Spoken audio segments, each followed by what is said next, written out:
This is it. Don't look at the screen, look at the lens. Hey guys, welcome back to the channel. I have some sad news. I destroyed one of my point and shoot cameras. You might be wondering why I use point and shoot cameras when I have 4 SLRs, 2 full frames, 5 SLRs to choose from. There's something to be said about point and shoot cameras. They're inexpensive, they're small, and they've got zoom that a camera phone doesn't have. So you have, well, here was my go-to point and shoot. This is the Canon Hs340. Take a good look.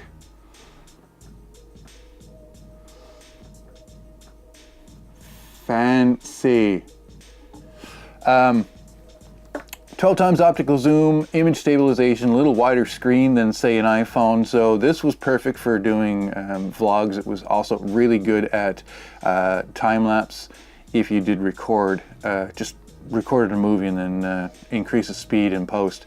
So I really liked this camera. Its disadvantages were really terrible battery life, but I had a bunch of eBay batteries that were okay. And that's really my only complaint about that was battery life. And 12-minute video recording. It's not great, but 12 to 15 minutes, and then it would stop recording. So what killed it? I killed it. The battery door wasn't closing properly on it, and what would end up happening is it would shut off thinking that the battery was dead. If you squeezed it really hard to keep the battery door closed, it would start recording. So I had the bright idea to open it up and see if I could just run some external leads so I could run it off a USB power bank, and it hasn't powered up since. Here's a quick time lapse of me killing this camera.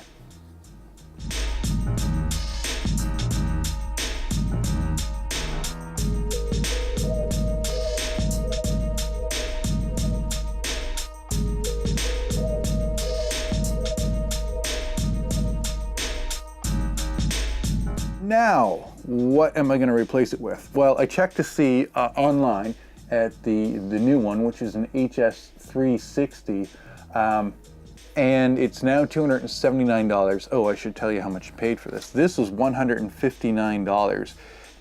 So I got a great deal on another point and shoot camera that is waterproof, and this is my replacement for the Hs340. It's a little bit, it's actually terrible at still photos. I took it out thinking it'd be okay. The photos are so soft. It just doesn't seem to autofocus at all. It is a Fuji XP90. I got it for under, I think, $100 at our local electronics store. They call it the Source now. It used to be called Radio Shack. Anyway, it's waterproof. It's all internal optical zoom 5 times. It has a terrific built-in time-lapse mode, which will save the stills and generate a QuickTime movie out of the stills. It's awesome for that reason. This did not do that. If you wanted to do time-lapse of any sort, it was just recording the video and then playing it back fast. This is the camera that I used to record the ice flowing under the Confederation Bridge, which I will link in the description, and I will also put a little clip in here. So now this one's got less than half the zoom. The battery actually works really good. It's waterproof. Yeah, and I thought the audio was horrible from it, but it's not too bad. I mean, let's do a little comparison here. Right now I'm mic'd into my iPhone and then patched together later. So I'm gonna hit record button here. Yeah, so this is what it sounds like from this. And the other thing too is that when you're holding the camera out like this, the iPhones and stuff, they're just not wide enough. They're not wide enough. It's too much of this. Anyway, so that is, will that focus? Come on, buddy. Yeah, so this is the camera I'm using now. I'm not super excited about it. I would much rather use my G11. Hold on a second. Here's the G11. It is pretty. Actually, you can't even see G11. I think, yeah, I do have it. I have it debranded. Flip out, rotating LCD, magical. 5x zoom. It's actually a great camera. 5 times? 3 times. 5x zoom, so same as that. Image stabilized, the same as all the other ones. But it's old. It was like $700 and it's a little harder to carry with you. The reason I don't use this is entirely because how do you go to movie mode? And that's one reason. There we go.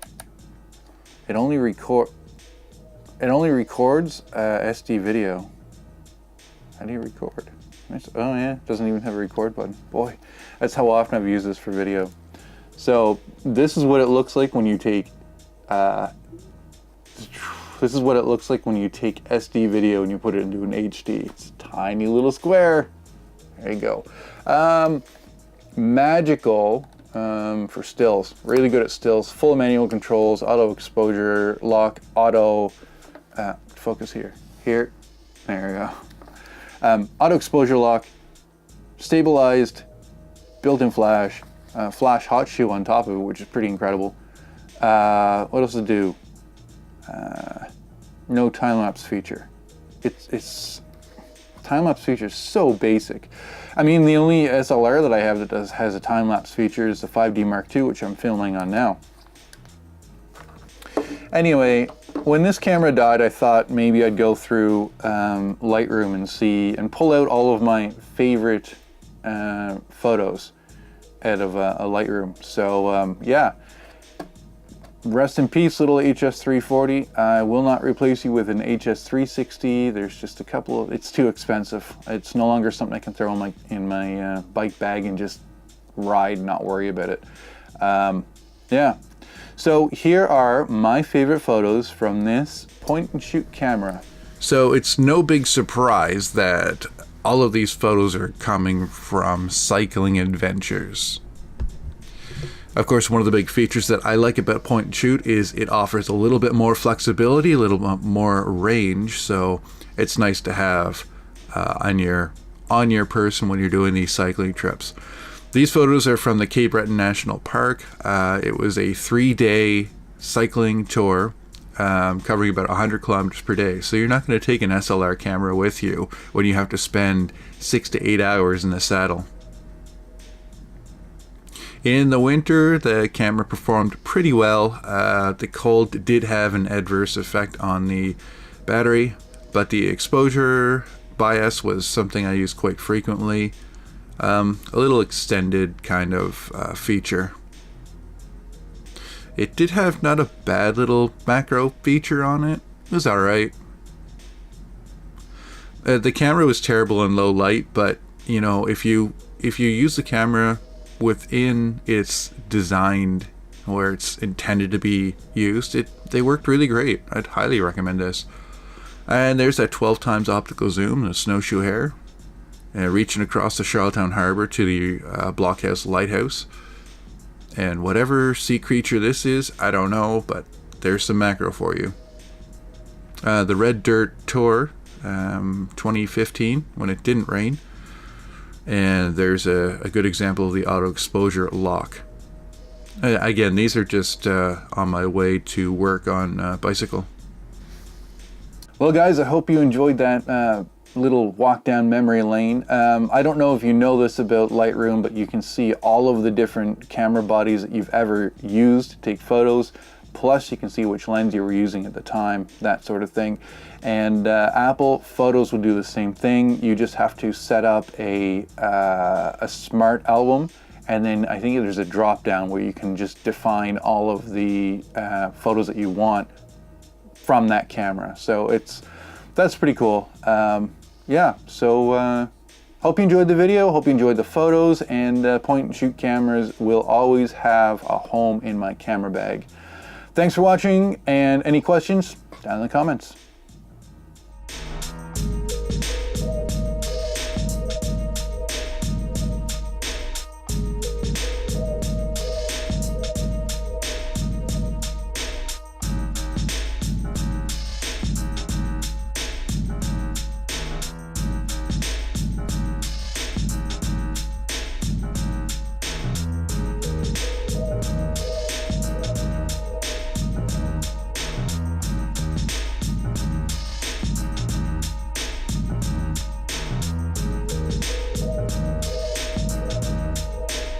Here's the 340 HS. You know, 12 times optical zoom. Come on. 12 times optical zoom. 340. I put my own little windscreen on there. You can see that it's really well used. This stuff is wearing off from the buttons, and yeah, I mean, even like the serial number is starting to wear off too. This has seen a lot of use, and I'd love to replace it with its successor, the 360 HS, but it's now $300, and I don't want to spend that. If I'm going to spend any money, it'll be on something different. So anyway, what happened was, when you put the battery in, or you charge the battery, put the battery in, it would run for about 10 seconds and stop. But if you, here's the battery door here, if you put the battery in and then you squeezed down on the, if you squeezed down on the body, it would run longer. And so what I should have done, that I didn't do, is just opened up the case and put something on the back here to put a little more pressure on the battery. But what did I do? I took it apart. And then I was going to run an external power, so I had some of this wire from rate control stuff. It's 3-wire for servos, and I soldered that on there, and it doesn't work anymore. And I'm not sure if it was a disassembly or what, but it doesn't work. And this is only the second piece of camera equipment to fail in my, oh gosh, 14 years of shooting.